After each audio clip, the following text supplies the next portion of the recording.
La MRC Roussillon déposait il y a quelques jours son rapport d'activité de 2024 et celui qui nous l'a présenté, c'est le préfet de la MRC Roussillon, Christian Ouellette, qui était avec nous. On vous présente l'entrevue. Christian Ouellette, merci d'être avec nous aujourd'hui. Christian Ouellette, l'homme aux nombreux chapeaux. Celui qui le coiffe aujourd'hui, c'est celui de préfet de la MRC Roussillon, parce qu'il y a quelques jours, votre MRC nous a transmis une communication sur un bilan de 2024 qui semble être fort positif, comme toujours. Il y a eu de bonnes actions qui ont été réalisées en 2024 à la MRC. Puis, merci beaucoup, François, de nous recevoir. C'est très gentil, encore une fois, de me recevoir pour parler de ma région. Vous savez, je me permets toujours, quand on parle de la MRC, je me permets toujours un petit clin d'œil que c'est la plus grosse MRC, la plus populeuse des MRC au Québec, près de 200 000 de population. Qui inclut la ville de Delsune, ville pour laquelle vous êtes le premier magistrat, plus deuxième chapeau. Depuis 9 ans, oui. 11 municipalités, 200 000 de population. Port maritime, accès routier, la 15 vers les États-Unis, la 30 vers l'Ontario, 5 parcs industriels, on est desservi par le CN et le CP, 2 chemins ferroviaires, 73 agricoles collés sur Montréal. Donc, on a tous les attraits pour être une MRC leader. C'est ça, la MRC du Roussillon. Oui. Quand vous parliez de liens ferroviaires, juste un petit clin d'œil, parce que il y a plusieurs mois, la RTM, l'autorité de transport, soulevait des pierres dans votre coin, justement, au sujet de la viabilité puis de l'avenir de la ligne de train qui passe chez vous. Ils ont retourné à la pierre, je pense. Hein? On n'en parle plus. Je pense que le transport collectif, c'est pas juste des autobus, c'est pas juste un métro, c'est pas juste un REM, c'est aussi les trains. Puis il y a énormément de monde qui le prend. Honnêtement, c'est l'explosion des coûts qui a fait en sorte que la RTM se pose des questions. Mais c'est ça, sur son le train est là pour rester. Complet. Oui. Mais je pense que c'est ça. Je disais, ils ont remis la pierre au sol, puis on en parle Ils ont reposé la pierre, oui. On est bien heureux. Cela dit, oui, bilan 2024. Je regarde un peu ce que vous avez fait. Entre autres, votre fameux lien cyclable, on en avait parlé ici. Il est réalisé, c'est fait. C'est pas fini, c'est fait. Et c'est ouvert. C'est vraiment comme on dit, les fondations d'une belle base, parce que c'était le tronçon manquant entre Mercier et Saint-Constant. C'était vraiment le tronçon manquant au Québec. Là, c'est 18 km. Hein? C'est 18 km. C'est ça. Il y a encore un petit tronçon. On en est fiers, honnêtement. On va faire l'inauguration cet été. Mais il reste encore un passage, et c'est le passage au-dessus de l'autoroute 30. Donc ça, c'est un projet qui est sur la table en ce moment. C'est un bon détail. De mémoire, il y a quelques semaines, on a déjà choisi quel type de pont, de structure on va mettre au-dessus. On est en attente en ce moment du montage financier, parce que vous savez que le gouvernement a coupé des sous dans les derniers mois. Vraiment? Oui. Donc, on est en attente d'un montage financier, mais sérieusement, c'est vraiment ce qui va venir boucler la boucle. 18 km, on en est vraiment fiers. Ça, c'est vraiment la fameuse route, la route verte. Là. Oui, c'est dans l'emprise, l'emprise du CN. Donc, c'est pour ça que ça a été long, signer des ententes avec le CN, mais on est vraiment contents. On va avoir des belles haltes routières qui vont parler de culture, qui vont parler de notre MRC aussi. C'est important, les gens vont pouvoir découvrir notre MRC. Bien sûr. À part ça, au niveau de l'environnement, je pense que vous avez eu quelques mesures qui ont été prises, entre autres, je pense aux fameuses berges de la rivière Saint-Régis. Bien, l'environnement, naturellement, l'entretien des cours d'eau, le plan des milieux humides et hydriques qu'on a déposé au gouvernement, qu'on est on est en attente d'approbation. Le projet de réhabilitation de la rivière Saint-Régis, c'est un projet qui est sur la table. On a eu 20 millions du gouvernement du Canada. On attend un petit peu après le gouvernement du Québec. On parlait d'argent tantôt. On attend un petit peu après l'argent du gouvernement du Québec, mais c'est un projet, honnêtement, qui devrait aboutir dans les prochains mois, dans les prochaines années. C'est un gros projet. On parle de 50 millions de projets. Oui, bien, il y a un bon ménage, je pense, à faire au niveau, la fameuse rivière Saint-Régis, là, où des fois, vous découvrez toutes sortes de trucs qui sont au fond de la rivière. Je pense qu'il y a un ménage à faire. C'est le bassin de la rivière Saint-Régis. Mais je vous dis, on a d'autres travails aussi à faire. Quand je disais tantôt, on est en banlieue de Montréal, bien, tous les affluents s'en vont vers Montréal, donc nos rivières, autant la rivière Saint-Jacques, la Prairie, que la rivière Châteauguay, à Châteauguay, la rivière La Tortue à Delson et à Candiac et à Saint-Mathieu. Donc, on a plusieurs cours d'eau. On a du travail à faire, mais la MRC est vraiment contente du résultat d'où on est rendu. De ce qui a été fait en 2024, parce qu'on le rappelle, là, on parle du rapport d'activité de 2024.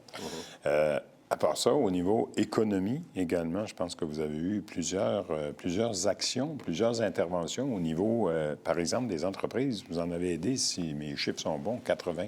Oui, exactement 79 qu'on a dit. J'en avais une de trop. Près de 80, hein? C'est écrit plus de 80, mais 675 000 $ a été mis encore dans le Fonds de développement des communautés, qui est partagé entre les municipalités pour réaliser des projets, vraiment des projets porteurs, mais des projets locaux qui touchent directement les citoyens.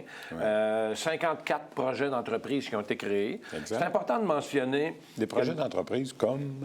On a-tu un ou deux Toutes sortes d'entreprises. Démarrage d'entreprises, de nouvelles entreprises, comme des prêts à des entreprises ou du transfert d'entreprises. On travaille beaucoup avec le Centre d'entrepreneuriat des grandes seigneuries, donc qui est le Centre de services scolaires. On travaille beaucoup en partenariat. Mais vous savez, dans le cadre de la pandémie, naturellement, on est la MRC qui a donné le plus de prêts aux entreprises. Au Québec, aux entreprises. Oui, c'est ça. Donc, on en est fiers aussi. Là, aujourd'hui, c'est en arrière de nous et on a fait une demande justement à la ministre Fréchette d'être en mesure d'aider les plus petites entreprises. Parce qu'il y a des entreprises exportatrices qui ont des gros chiffres d'affaires, mais les très petites entreprises. On parle des entreprises qui ont 2, 3, 4 employés. C'est eux, souvent, qui sont dans nos petits parcs industriels et qui vont souffrir quand même des menaces.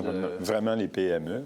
Puis on sait qu'avec, les menaces, vous l'évoquiez avec justesse aussi, les menaces qu'on entend actuellement qui viennent du Sud, même toute votre industrie maraîchère du côté de la MRC, là, ces gens-là, tout le monde est touché par ça. Puis on ne sait jamais le matin quand on se lève jusqu'à le pied dansé.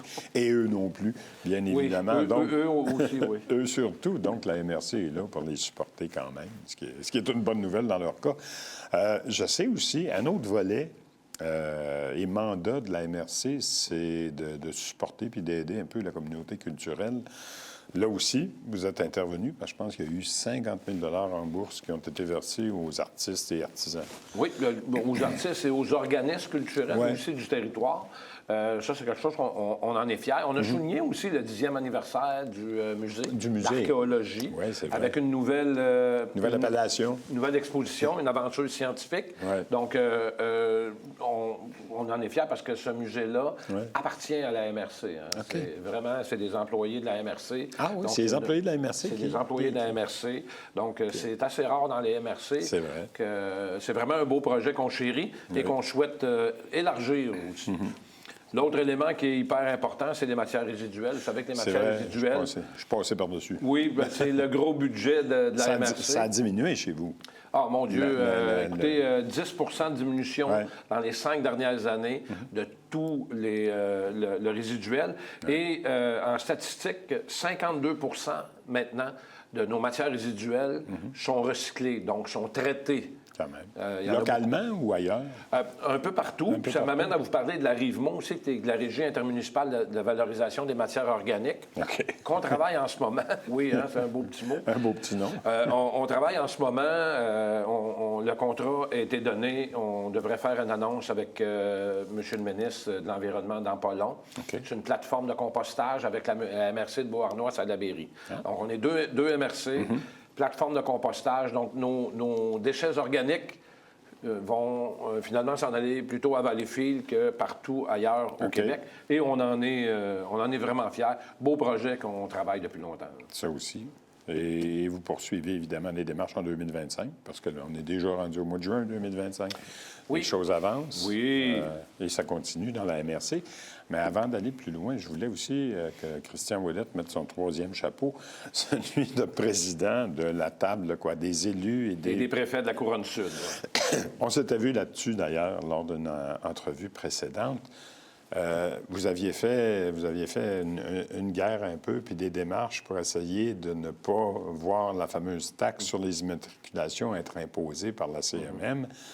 Ça n'a pas marché, mais la semaine dernière, le gouvernement du Québec a annoncé qu'il était pour revoir justement la représentativité à la communauté métropolitaine de Montréal, dont on fait partie, la Rive-Sud, pour, dans le fond, enlever un peu de pouvoir à Montréal puis en redonner aux couronnes Nord et Sud. Ça doit vous attrister. Pas beaucoup, non, ça ne nous attriste pas beaucoup.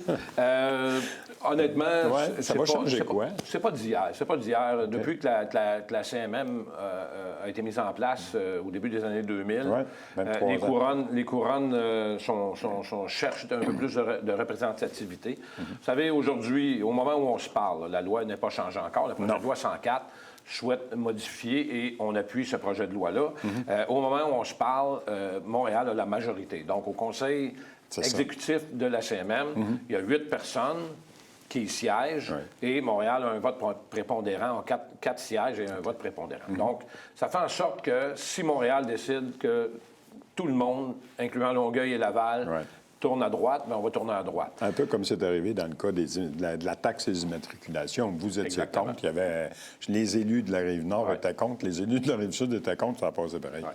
Bien, exactement. Ce qu'on demande, dans le fond, c'est pas de... Ce qu'on a demandé à notre gouvernement, c'est pas de diriger Montréal. On n'est pas là. C'est quand même d'avoir un certain poids. Vous savez, négocier avec quelqu'un qui est assis en avant de vous et qu'on sait déjà que s'il décide... Ça va s'arrêter là. Ça va être ça. C'est pas la même... On n'a pas le même niveau de discussion. Moi, ce que je prends comme argument, souvent, ce que je dis aux gens, c'est que ça va forcer un peu plus la concertation. Parce que, dans le fond, si on est 5 secteurs, si les 5 secteurs sont d'accord, et c'est ce que Mme Plante a mentionné, c'est que les 8 dernières années, elle ne s'est pas servi de son droit, puis c'est parfait, puis on en est bien content, puis c'est pas personnel à Mme Plante. Hein. Non, pas honnêtement, c'est la création...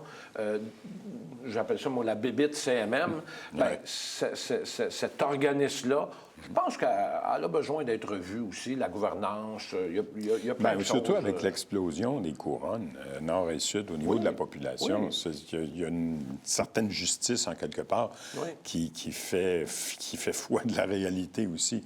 Les couronnes ont explosé en termes démographiques, puis Montréal... Bien, vous savez, c'est quoi vous savez, il est où le paradoxe? Le paradoxe, c'est les gens de Montréal qui débordent sur les rives. Donc, la pandémie a fait que les gens sont venus demeurer ou venir s'installer sur les couronnes, soit avoir plus de transport en commun, soit avoir plus de services. C'est ces mêmes gens-là. Absolument. Christian Ouellette, c'est tout le temps qu'on avait, mais c'est toujours intéressant. Bon été, puis on se revoit sûrement à l'automne, parce que vous aussi, vous êtes en élection. Oui, merci. Merci de me le rappeler. Merci. Voilà pour la MRC de Roussillon. On vous revient, évidemment, tout de suite après la pause, parce qu'on va parler avec Gino Iannone du service de police de l'agglomération de Longueuil. À tout de suite.